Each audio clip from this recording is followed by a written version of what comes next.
आजकल की modern generation जब शादी करने जाती है तो पंडित जी सबसे पहले पूछते हैं आपका गोत्र क्या है।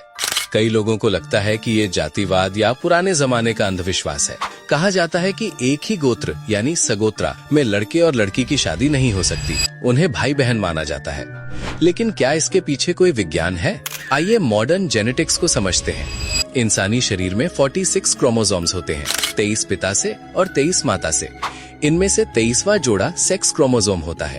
महिलाओं में ये XX होता है और पुरुषों में XY। अब ध्यान से सुनिए, जब एक पिता अपने बेटे को जन्म देता है तो वो अपना Y क्रोमोसोम देता है। ये Y क्रोमोसोम कभी नहीं बदलता।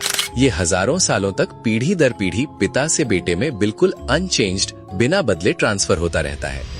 यहीं पर भारतीय ऋषियों का सुपर साइंस सामने आता है।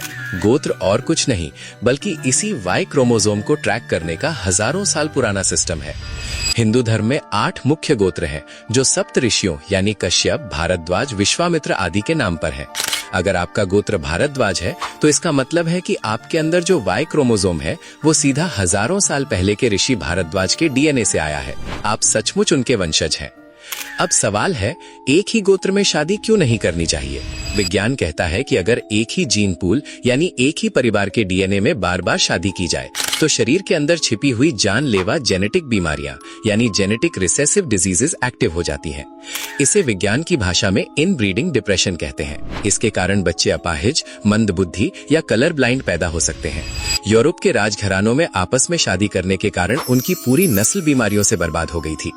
लेकिन भारतीय ऋषियों को ये बात बिना किसी माइक्रोस्कोप या जेनेटिक लैब के पता थी।